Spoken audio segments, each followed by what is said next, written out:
Have you ever witnessed courage so extreme it defies human logic? High on Africa's deadliest cliffs, a war veteran's desperate attempt to save a gorilla from a massive python was just the beginning of his nightmare. What happened when 5 lions surrounded him while he dangled helplessly from a rope hundreds of feet above certain death, challenged everything we thought we knew about survival and the thin line between heroism and madness. The Rukava Cliffs rise from the heart of Tanzania like the backbone of some sleeping giant, their jagged limestone faces carved by millions of years of wind and rain into a labyrinth of caves, ledges, and death-defying overhangs. Before we jump back in, tell us where you're tuning in from, and if this story touches you, make sure you're subscribed, because tomorrow, I've saved something extra special for you. These towering monuments stretch nearly 1,000 feet into the African sky, their sheer walls home to colonies of rare birds and hardy vegetation that somehow finds purchase in the smallest cracks. This isn't just another rescue story. It's about the impossible decisions we make when faced with life and death in its rawest form. What you're about to witness transcends every boundary of human courage and animal instinct. In this vertical wilderness where gravity rules with merciless authority, a moment of compassion would trigger a sequence of events so extraordinary that survival experts still debate whether it actually happened. The unique geography of Rukava creates a phenomenon found nowhere else on Earth. The cliff faces are riddled with horizontal ledges and cave systems that house an unusual variety of wildlife. Mountain gorillas, typically found in dense forests, have adapted to this rocky environment, using the caves for shelter and the ledges for foraging. Below them, on the forest floor, lion prides patrol territories that extend right to the base of the cliffs, creating an unprecedented overlap of habitats.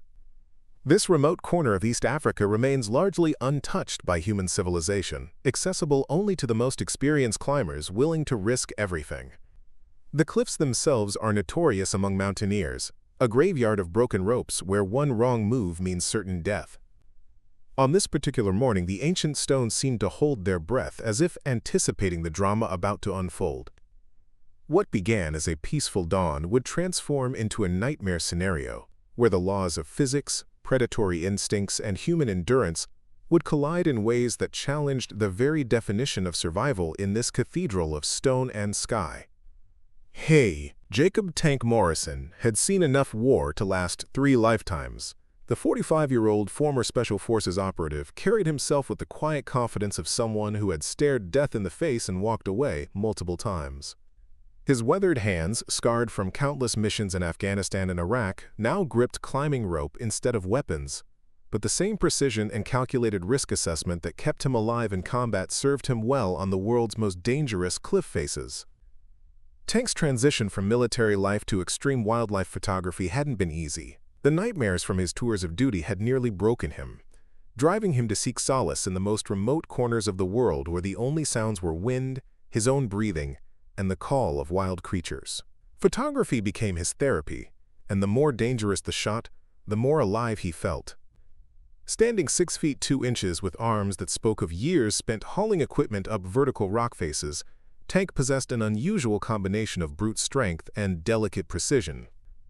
His gray-streaked beard couldn't hide the determined jawline that had become legendary among his fellow climbers, while his ice-blue eyes held depths that reflected both trauma and an unshakable resolve to protect those who couldn't protect themselves. High on the cliff face lived a family of mountain gorillas that had adapted to this vertical world in ways that amazed researchers. The dominant silverback, whom local guides called Jabari, ruled his small troop with protective intelligence. His mate, Nia, was equally impressive, a gentle giant whose maternal instincts had successfully raised offspring in this precarious environment. Their youngest, Tumaini, possessed the fearless curiosity that made him both the family's joy and their greatest worry. The gorilla family had grown accustomed to Tank's presence over the past week, seemingly understanding that this strange vertical visitor posed no threat to their domain. Tank was adjusting his telephoto lens to capture the perfect shot of Tumaini playing on a narrow ledge when the first sign of trouble rippled through the cliff ecosystem. It began subtly, a sudden absence of the constant chatter from the cliff-dwelling birds that had provided a natural soundtrack to his morning work. The rock doves that nested in the higher crevices fell silent first, followed by the distinctive calls of the cliff swallows that darted between the limestone faces. Through his viewfinder, Tank noticed Jabari's massive head lifting from his morning grooming routine, the silverback's nostrils flaring as he tested the air with practiced caution. The gorilla's body language shifted from relaxed to alert in a way that Tank's military training immediately recognized as a threat assessment. Something was wrong, but the source remained invisible to human senses. Naya, who had been peacefully foraging for tender shoots growing in cliffside cracks, suddenly gathered little Tumeni close to her powerful chest. Her maternal instincts were screaming warnings that transcended species boundaries. The young gorilla, sensing his mother's anxiety, stopped his playful exploration and clung tightly to her dark fur, his curious eyes scanning the vertical landscape for danger he couldn't yet comprehend. Tank slowly lowered his camera, his own combat-honed instincts beginning to pick up the subtle environmental cues that had alerted the gorilla family. The air itself seemed different, charged with a tension that spoke of predator and prey dynamics in their rawest form. His fingers unconsciously checked the security of his climbing harness and the multiple backup ropes that connected him to various anchor points on the cliff face. From his precarious position suspended between earth and sky, Tank had an unobstructed view of the cave system that honeycombed the cliff face. What he saw through his binoculars made his blood run cold. Deep within one of the larger cave openings, something massive was stirring in the shadows, a shifting of darkness that spoke of coiled muscle and predatory patience. What emerged from the cave's shadowy depths defied every natural law of cliff-dwelling predators that Tank thought he understood. The massive African rock python that slowly uncoiled from the darkness was easily 28 feet of pure serpentine muscle, its diamond-patterned scales glistening with the moisture of the cave system. This wasn't just any python. This was an apex predator that had somehow adapted to vertical hunting, using the cliff's complex cave network as its personal killing ground. The serpent's emergence was calculated and terrifying in its precision. Its massive head, larger than a basketball, emerged first, followed by coils of muscle that seemed to flow like liquid death across the rough limestone surface. What made this python truly extraordinary was its apparent comfort navigating the vertical terrain. Its powerful body found purchase on ledges and in cracks with the confidence of a creature that had mastered three-dimensional hunting. Tank watched in horrified fascination as the python's forked tongue flicked repeatedly, tasting the air for the chemical signatures of its intended prey. The serpent had clearly been tracking the gorilla family for days, studying their movement patterns and waiting for the perfect opportunity. Its cold, reptilian intelligence was evident in the way it positioned itself, using the cliff's natural shadows to remain hidden while calculating the optimal angle of attack. The target became obvious with sickening clarity. Young Tumeni, despite his mother's protective embrace, had wandered just far enough from Nia's immediate reach to become vulnerable. The juvenile gorilla's natural curiosity about a colorful butterfly had drawn him to the edge of their safe ledge, placing him within striking distance of the python's attack range. What happened next unfolded with the brutal efficiency of millions of years of predatory evolution. The python struck with lightning speed, its massive jaws gaping open to reveal rows of backward curving teeth. The serpent's powerful coils wrapped around Tumeni's small form, but instead of constricting on the ledge, it began pulling the young gorilla toward the cave opening, using the confined space as the perfect killing chamber. Yole. Tank's mind raced through tactical assessments with the cold precision that had kept him alive through 3 tours of combat duty. From his current position, suspended on climbing ropes nearly 300 feet above the forest floor, he had perhaps 30 seconds before Tumeni disappeared forever into the python's cave. Every fiber of his military training screamed that intervention was suicide. He was dangling from a cliff face with limited mobility, facing a predator that outweighed him by at least 100 pounds in an environment where one wrong move meant certain death. But as Tank watched the young gorilla's desperate struggle, something deeper than tactical reasoning took control. The same protective instinct that had driven him to shield wounded comrades under enemy fire now surged through his veins like liquid fire. His hands moved with automatic precision, checking his gear and calculating the impossible physics of what he was about to attempt. Meanwhile, Jabari and Naya were experiencing their own torment of helpless fury. The silverback's massive fists pounded against the cave entrance, sending chips of limestone flying, but his 400-pound frame simply couldn't squeeze through the opening that the python had deliberately chosen for its killing ground. Preparing and narrating this story took us a lot of time, so if you are enjoying it, subscribe to our channel. It means a lot to us. Now back to the story. Jabari's roars of frustration and rage echoed across the entire cliff system, a sound so primal and desperate that it seemed to awaken every predator and prey animal within miles. Naya's maternal anguish was even more heartbreaking to witness. The powerful female gorilla frantically tried every possible angle of approach to the cave, her intelligent dark eyes searching for any weakness in the stone that might allow her access to her trapped child. Her calls to Tumaini carried both encouragement and desperate love, urging him to keep fighting while she searched for a way to reach him. From deep within the cave, Tumaini's weakening cries provided a horrifying countdown to disaster, growing fainter as the python's coils tightened around his small chest, cutting off precious oxygen and making each breath a monumental struggle. Far below the vertical drama unfolding on the cliff face, Amani's pride emerged from their dawn hunt, with the fluid grace of apex predators who had ruled these territories for generations. The magnificent lioness led her family through the dense undergrowth at the base of Rukava Cliffs, her golden coat still bearing the morning dew that clung to the forest vegetation.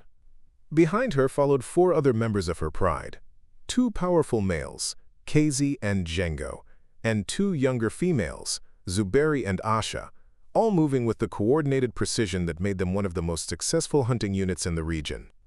What made Amani's pride unique wasn't just their size or hunting prowess, but their unusual territorial range that extended to the very base of the limestone cliffs. Most lion prides avoided such vertical terrain, preferring the open savannas where their speed and pack tactics provided maximum advantage.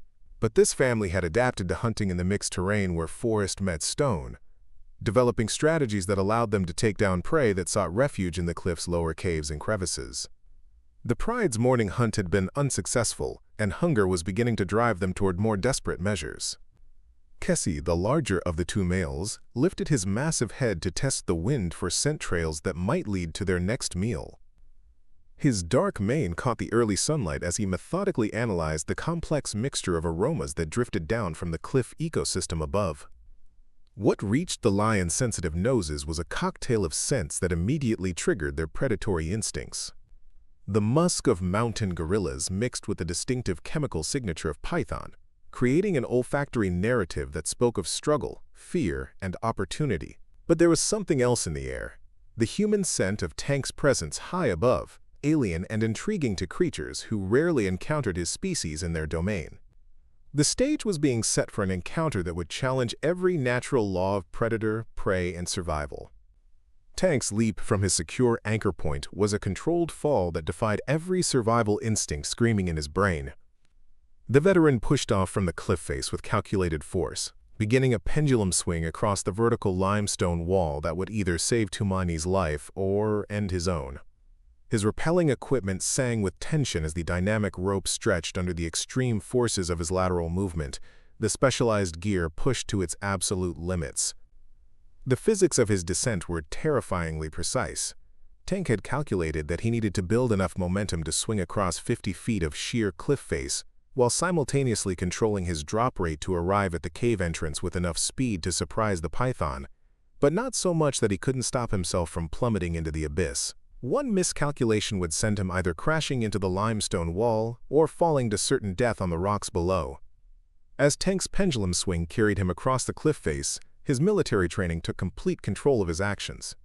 His left hand managed the rappelling device that controlled his descent rate, while his right hand gripped a climbing hammer, the only weapon he had that might prove effective against a 28-foot python. The tool felt pathetically inadequate against such a massive predator, but Tank's combat experience had taught him that courage and precision often mattered more than superior firepower. The veteran's approach was completely silent, his specialized climbing boots making no sound against the limestone as he swung toward the cave entrance. Through years of covert operations, Tank had learned to move like a ghost, and that training now served him in the most unlikely theater of operations imaginable. From their helpless vantage point on the adjacent ledge, Jabari and Nia watched Tank's death-defying approach with what could only be described as amazement. The silverback's roars of frustration had diminished to low, rumbling growls as he witnessed this unprecedented display of interspecies courage. Tank's pendulum swing reached its maximum arc just as he arrived at the cave entrance, his momentum carrying him directly into the python's killing chamber. The battle inside the cave was a primal clash between human determination and serpentine fury that defied every law of nature Tank thought he understood. The massive python, startled by his sudden appearance, released enough of its grip on Tumani to strike at this new threat with lightning speed. Tank's combat reflexes, honed by years of close-quarters warfare, saved his life as he twisted away from the serpent's gaping maw, the python's fangs missing his face by mere inches. In the confined space of the cave, Tank's military training became his greatest asset. The climbing hammer in his right hand struck with surgical precision at the python's skull, each blow calculated to disorient rather than enrage the massive predator. The python's response was terrifyingly intelligent. Instead of releasing Tumani completely, the serpent maintained enough coils around the young gorilla to use him as leverage while directing its primary attack toward Tank. Tank's greatest advantage was his rope system, which remained anchored to secure points outside the cave. This allowed him to use controlled tension to pull himself away from the python's strikes, while maintaining enough mobility to continue his assault. The breakthrough came when Tank noticed the python's positioning relative to the cave entrance, creating a vulnerability he could exploit. Using a technique learned in urban warfare, Tank feinted toward the python's head, then suddenly reversed direction and struck at a precise point where the serpent's body created a natural leverage point against the cave wall. The impact was perfectly placed, causing the python's grip on Tumani to loosen just enough for Tank to execute the most dangerous maneuver of his life. Still connected to his rope system, the veteran lunged forward and grabbed the young gorilla in a protective embrace, then triggered his rappelling device to begin an emergency descent from the cave entrance. The enraged python exploded from the cave in pursuit, but Tank's emergency descent had carried him beyond the serpent's reach and directly into a new nightmare. 5 lions positioned themselves in a perfect hunting formation below, their golden forms creating an inescapable circle beneath his dangling position. Here. What happened next defied every predator-prey relationship known to science. As Tank dangled helplessly 30 feet above the forest floor, clutching the unconscious Tumani against his chest, Amani's pride made a decision that would rewrite wildlife behavior textbooks. Instead of positioning themselves for an easy kill, the 5 lions began exhibiting behavior that could only be described as protective. Amani, the pride's matriarch, positioned herself directly beneath Tank's swaying form, but not in a hunting crouch, rather in a stance that wildlife researchers would later identify as defensive. The lioness's amber eyes were fixed not on the human above, but on the cliff face, where the massive python was still writhing in fury, its head extending from the cave entrance as it searched for another angle of attack. Kisi and Django, the 2 powerful males, flanked their pride leader while scanning the surrounding forest for additional threats. Their behavior suggested an understanding that transcended species barriers. Somehow, these apex predators recognized that the human suspended above them was not prey, but a fellow protector who had risked everything to save an innocent life. The critical moment came when Tank's rope finally reached its breaking point. The dynamic line, stretched beyond its safety limits by the emergency descent and his combined weight with Tumani, began to fray audibly. Tank had perhaps 10 seconds before catastrophic failure would send them both plummeting toward the forest floor. In an act of trust that went against every survival instinct, Tank made the only choice available. He released his grip on the rappelling device and fell the final 20 feet, trusting his life and Tumani's to the lions below. His military training kicked in as he executed a perfect parachute landing fall, rolling to absorb the impact while protecting the young gorilla in his arms. The lions made no move to attack. Instead, they formed a protective perimeter around the fallen human and gorilla, their predatory instincts somehow recognizing that this moment transcended the natural order of hunter and hunted. Little Tumani stirred in Tank's arms, his small chest rising and falling with the precious rhythm of life restored. Tank's footage from that extraordinary day became legendary in both military and wildlife research communities. The veteran's helmet camera had captured every moment of his impossible rescue, but more importantly, it documented something that challenged fundamental assumptions about animal consciousness and interspecies cooperation. The lion's protective behavior toward a human and gorilla sparked debates that continue to reshape our understanding of empathy in the natural world. Little Tumaini made a complete recovery under the careful watch of his parents, who welcomed Tank back to their cliffside territory as if he were family. The young gorilla's brush with death seemed to have strengthened the bond between the human photographer and the gorilla family, creating a relationship that transcended the typical boundaries between observer and subject. Most remarkably, the relationship between Tank and Amani's pride continued long after that fateful day. Rangers reported multiple sightings of the veteran photographer being escorted through lion territory, the pride treating him as neither threat nor prey, but something entirely new, a fellow guardian of the wilderness they all shared. The scientific community struggled to categorize what they had witnessed. Tank's rescue of Tumaini demonstrated human courage at its most selfless, but the lion's response revealed something even more profound, an understanding of nobility and protection that crossed species lines. These predators had recognized heroism and chosen to honor it rather than exploit it. The story resonated far beyond academic circles. In a world often dominated by conflict and division, the tale of a war veteran, a family of gorillas, and a pride of lions working together to preserve life reminded humanity of the fundamental bonds that connect all living beings. It proved that courage, compassion, and the instinct to protect the innocent are not uniquely human traits. Tank returned to civilian life forever changed by his experience on Rukava Cliffs. His photographs now carry a deeper message about the interconnectedness of all life, while his story continues to inspire others to look beyond the boundaries that seem to separate us. In that vertical cathedral of stone and sky, the impossible became inevitable, proving that when life hangs in the balance, the barriers between species dissolve, revealing the universal language of courage and compassion. Up next, you've got two more standout stories right on your screen. If this one hit the mark, you won't want to pass these up. Just click and check them out. And don't forget to subscribe and turn on the notification bell so you don't miss any upload from us.